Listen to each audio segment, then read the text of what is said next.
best places to live. If you do believe in the worst case scenario of climate change, you're like, okay, so where should I be investing? Well, oddly enough, in the places that we haven't told you to invest in for a long time. So you see this highlighted portion of the US on your screen.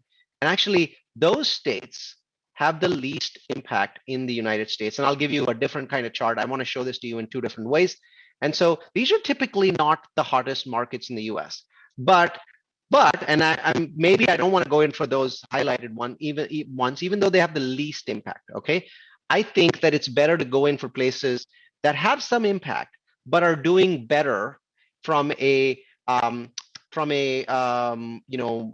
population growth perspective, from a job growth perspective. So the others that are outside of that area that I recommend are, one is Spokane, Washington. Boise is phenomenal, even though they're having some drought issues, but overall I think that it's a terrific place to look at. Reno, Nevada, surprisingly, is a good one to look at. Fresno, California, again, has some water issues, but there's no perfect place here. Tucson, Arizona, again, a few of these might surprise you because like Arizona, it's in the middle of the damn desert.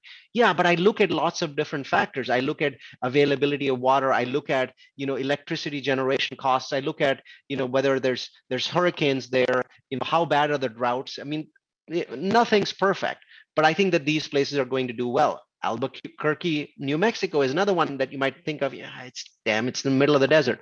But study these more and you'll understand why I'm talking about these being potentially good areas. Honolulu is going to do phenomenally well. So is Anchorage, Alaska. We picked a city called Brownville, Texas, because that's because of its localized weather patterns. And then Denver and Colorado Springs are cities that we highly recommend you look at. I think that Colorado in general is going to do really, really well over the next 10 or 15 year time frame. And so those are some of the cities that I think are going to see a gold rush. Now, how can you monetize this? I don't know. I'm just going to tell you how I think I'm going to monetize it. So I like Oregon in general, even though I didn't have a Oregon, city mentioned there. Eugene might be a good one for you to look at. I like this Boise area. I'm investing in Idaho, so I'm looking at Idaho Falls. I'm looking at Coeur d'Alene. What I'm looking at over there is I want to go and buy pieces of land in parts of the city that have fantastic, climate change scores.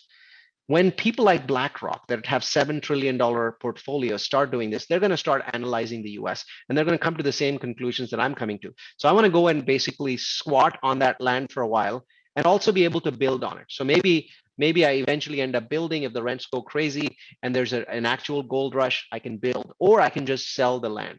So to me, I think that this is definitely a land play, especially if you're not somebody that knows how to build. We know how to build. So for us, I think it's a really good play, but for most people, it's a land play in an area that has a lot of water, a lot of tree cover, and you might want to look at areas like that. I think that they'll do really, really well.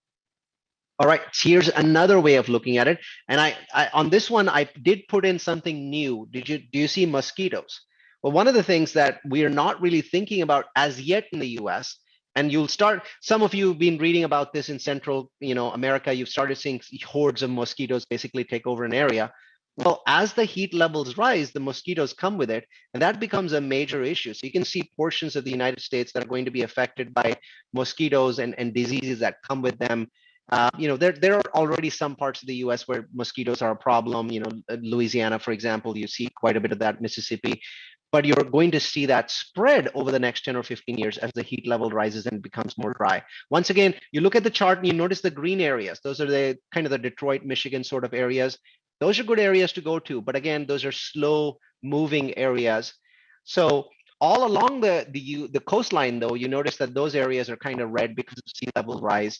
And then on the right side of the map, at the bottom right, the southeast, you notice that you've got some tornadoes. You've got also some potential drought issues in the middle of the United States.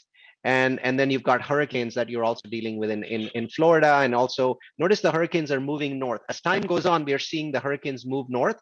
So it's not just Florida that has the hurricane sign. Notice that the hurricane sign goes all the way up to Boston. Yeah, Boston.